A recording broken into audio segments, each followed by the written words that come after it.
नमस्कार दोस्तों। तो डिफरेंसेस जो हैं वो डोनाल्ड ट्रंप और बेंजामिन नेतन्याहू के बीच में बिल्कुल साफ साफ दिखना शुरू हो चुके हैं। और ऐसा नहीं कि डिफरेंसेस पहली बार हो रहे हैं। इस पूरे वॉर में, थ्रू आउट दिस वॉर, हमने कई बार ऐसा देखा है that there has been a very tensed phone call और बहुत टेंस रिलेशनशिप डोनाल्ड ट्रंप और बेंजामिन नेतन्याहू के बीच में है। हालांकि ट्रंप इसको नॉर्मलाइज करने की कोशिश करते रहे हैं।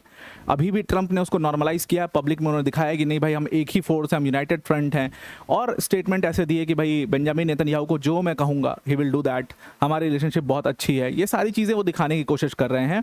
लेकिन जो डिफरेंसेस हैं वो बहुत क्लियरली अब दिखने लगे हैं। इवन बहुत सारे यूएस ऑफिशियल्स ने, इजरायली ऑफिशियल्स ने, या जो इजराइल के एम्बेसडर हैं यूएस के अंदर, उन्होंने इसके ऊपर अपने स्टेटमेंट्स जारी किए हैं कि वो डिफरेंसेस हैं और Benjamin Netanyahu is not happy with what Trump is doing.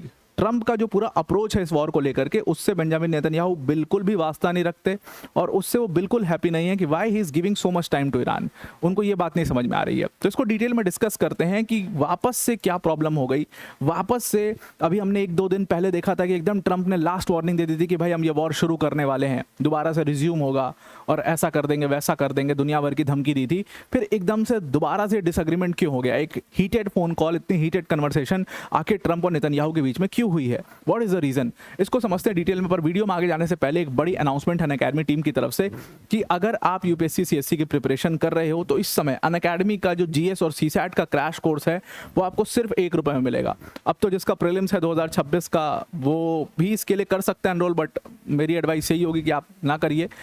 मतलब आप एनरोल तो कर लीजिए, लेकिन अब आप तो नया कुछ भी नहीं पढ़ोगे या पढ़ना कुछ नहीं है, बिल्कुल आपको शांत रहना है, अपने ऊपर काम करना है। लेकिन उनके लिए बहुत ज़्यादा इंपॉर्टेंट है, तो 2027 का प्रीलिम्स देना चाहते हैं, उनको ये क्रैश कोर्स जरूर से जरूर ज्वाइन कर लेना चाहिए। ₹1 में क्या ही होना है, बिल्कुल फ्री ऑफ कॉस्ट ही दे दिया है। तो जीएस और सीसैट के क्रैश कोर्स से आपको एक ओवरव्यू मिलता है पूरे सिलेबस का, कौन सी चीज़ कितनी पढ़नी है, कितना पढ़ना है, कहाँ से क्या क्वेश्चन आता है, बहुत अच्छा इंटीग्रेशन होता है इसमें PYQs का। तो वो चीज़ आपको समझने के लिए इसको ज़रूर से ले लेना चाहिए। लिंक इसका डिस्क्रिप्शन में हमने दे दिया, उस पर क्लिक करके आप इसको ज्वाइन कर सकते हैं। Now I am coming back to the topic. कहा जा रहा है कि डोनाल्ड ट्रंप और बेंजामिन नेतन्याहू के बीच में कल बहुत ही हीटेड फोन कॉल हुई है, बहुत ही हीटेड कन्वर्सेशन हुई है और दोनों के डिफरेंसेस बहुत क्लियरली अब विजिबल होने लगे हैं ईरान वॉर के ऊपर। डिफरेंसेस बहुत सिंपल हैं। बेंजामिन नेतन्याहू इस वॉर को दोबारा से रिज्यूम करना चाहते हैं एज सून एज पॉसिबल। उनको लगता है कि अगर हम इस अटैक को तुरंत शुरू कर दें तो ईरान की जो मिलिट्री कैपेबिलिटीज़ हमने ऑलरेडी ख़राब कर रखी है, ईरान की बहुत सारी प्रॉब्लम्स जो हैं वो क्लियरली हमें विजिबल हो चुकी हैं, क्रैक्स विजिबल हैं ईरान के अंदर, हम उनको ब्रेक डाउन कर सकते हैं अगर हम थोड़ा सा और लंबा खींच के ले चलें, थोड़ा सा और कंटिन्यू करें अटैक्स करने को।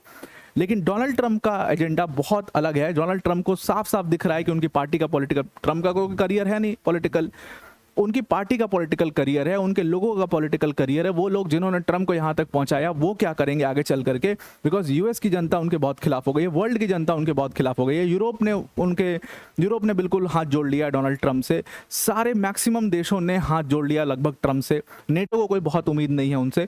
तो उस छवि को ठीक करने के लिए अगर अभी वॉर वो तुरंत रिज्यूम करते हैं काफ़ी डैमेज होगा, इसलिए वो एक लास्ट डिप्लोमेटिक मौका देना चाहते हैं।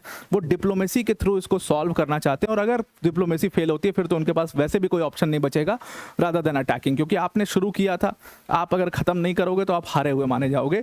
तो डिप्लोमेसी को एक लास्ट मौका अभी भी ट्रंप देना चाहते हैं, क्योंकि उनके ऊपर जबरदस्त प्रेशर है गल्फ कंट्रीज का और उनके खुद के डोमेस्टिक पॉलिटिक्स का। अब बेंजामिन नेतन्याहू को भाई ट्रंप की डोमेस्टिक पॉलिटिक्स से क्या मतलब, बेंजामिन नेतन्याहू को गल्फ कंट्री से क्या मतलब, बिकॉज अब नेतन्याहू खुद को एक सेपरेट लीडर की तरह देखते हैं, वो इजराइल को एक सेपरेट नेशन की तरह देख रहे हैं, एज सिंपल एज दैट। वो अब यूएस का अलाई बन करके और यूएस का बेटा बन करके नहीं रहना चाहते। दे आर शोइंग कि हम एक सेपरेट इंडिविजुअल नेशन, और कह दिया ना इजराइल ने, बेंजामिन नेतन्याहू ने कह दिया कि अगले 10 साल में हम पूरी तरीके से अपने आप को यूएस फंड से फ्री करा लेंगे।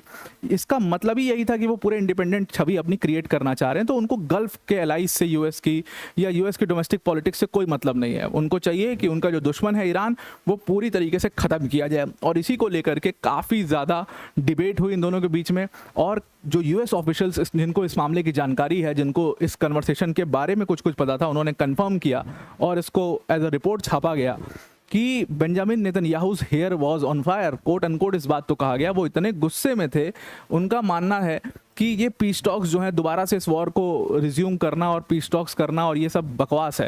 उन्होंने कहा कि बेंजामिन नेतन्याहू बहुत ज़्यादा नाखुश थे कि दोबारा से पीस टॉक्स क्यों कर रहे हो, दोबारा से वॉर को रिज्यूम किया करते हैं और अटैक करके इनको ख़त्म करते हैं, इनको मौका ही क्यों देना। देखो the main problem is Benjamin Netanyahu का भी पॉइंट अपने जगह पर सही है। उनको ऐसा लग रहा है कि अगर आप इनको दोबारा से पीस टॉक्स में फंसाए रहोगे तो Iran is doing nothing but Iran is trying to buy some time, और ये टाइम ईरान अपने आप को रीग्रुप करने के लिए लगा रहा है। वो वैसे भी आपकी कंडीशंस नहीं मानेंगे, वो वैसे भी अपना यूरेनियम गिव अप नहीं करने वाले, दैट्स इट। और अगर यूरेनियम गिव अप नहीं कर रहे हैं तो फिर इस वॉर का कोई मतलब ही नहीं है। अगर हम इस वॉर को रोक दें तो हमें ख़त्म करना है उनको, और वो सिर्फ अपना टाइम बाय कर रहे हैं, वो अपना रीग्रुप कर रहे हैं और कुछ नहीं कर रहे हैं।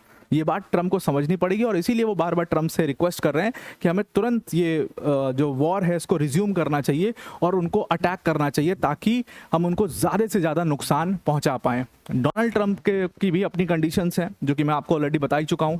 तो ये पूरे डिफरेंसेस जो हैं वो क्लियरली वहाँ पर शो हो रहे हैं और क्लियरली ये डिफरेंसेस दिख रहे हैं दोनों के बीच में, और काफ़ी टेंस्ड है। ये जो पूरा फ़ोन कॉल हुआ, असल में इसमें बात किस चीज़ की हुई और नेतन्याहू इतना गुस्सा क्यों हो गए? बेंजामिन नेतन्याहू को कहा डोनाल्ड ट्रंप ने कि हमारे जो मीडिएटर्स हैं इस पूरे मामले के अंदर, कतर और पाकिस्तान, देखो अभी तक कतर और पाकिस्तान का कोई यहाँ पर चर्चा नहीं थी। डोनाल्ड ट्रंप का जो सेकेंड राउंड ऑफ निगोशिएशन हुआ था ईरान से, वो काफ़ी सीरियस था और लग रहा था कि मामला शांत हो जाएगा। आपको तब भी याद होगा कि बेंजामिन नेतन्याहू ने उसमें बहुत बड़ी भूमिका प्ले करी थी। तो सेकेंड राउंड ऑफ टॉक्स में जेडी वांस पहुंचते हैं पाकिस्तान, और आपको अगर ध्यान में हो कि जेडी वांस वो व्यक्ति है जो सबसे ज़्यादा चाहता था कि ये वॉर रुक जाए, क्योंकि उसका अपना पॉलिटिकल करियर दांव पर लगा हुआ था, दुनिया भर की चीज़ें थी, वो बहुत ज़्यादा एक्साइटेड था इसको रोकने के लिए। और कहते हैं कि इजरायली ऑफिशियल से वो बहुत गुस्सा भी थे कि भाई तुम लोगों ने फंसा दिया, तुम लोगों ने फंसा दिया, वो बार बार बोल रहे थे।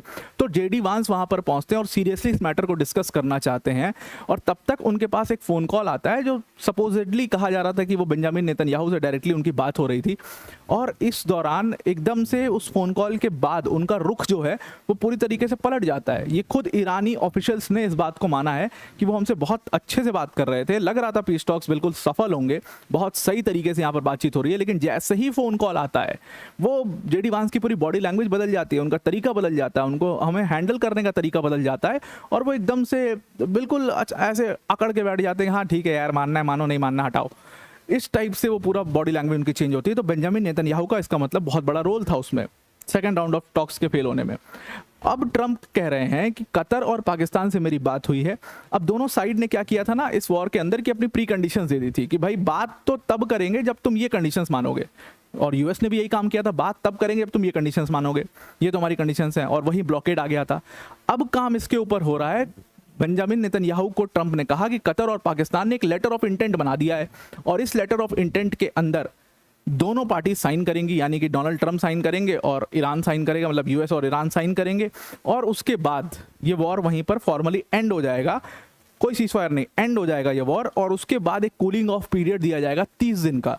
ये 30 दिन का जो कूलिंग ऑफ पीरियड होगा, इसके अंदर जो इंपॉर्टेंट चीज़ें वो डिस्कस की जाएंगी, जैसे कि ईरान का न्यूक्लियर प्रोग्राम का क्या करना है, स्ट्रेट ऑफ हॉर्मुज का क्या करना है, जो इनकी मिलिशियाज हैं उनका क्या करना है, ये सारी चीज़ें वहाँ जाकर डिस्कस होंगी। अभी हम कुछ डिस्कस नहीं कर रहे हैं, हम इस वॉर को बस फॉर्मली एंड कर रहे हैं।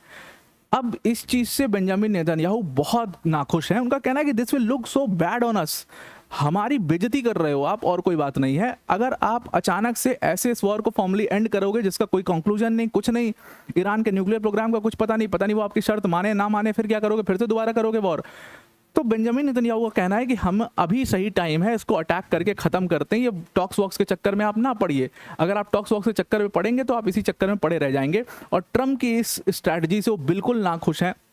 जिन सोर्सेस ने CNN को ये बताया कि वो इतने डिसअपॉइंटेड थे कि ये अटैक जैसे जैसे वो डिले कर रहे हैं ट्रंप को के इस स्ट्रैटेजी को उन्होंने कहा कि बहुत बड़ी मिस्टेक है, और इसका भुगतान भुगतना पड़ेगा ट्रंप को। अगर वो रीग्रुप कर गए तो फिर वो आपको दोबारा से हिट करेंगे और आपकी हालत ख़राब हो जाएगी। और इसीलिए वो कोट अनकोट कहा था यूएस ऑफिशियल ने कि that Netanyahu's hair was on fire, Netanyahu's hair was on fire, इसीलिए उन्होंने कहा था।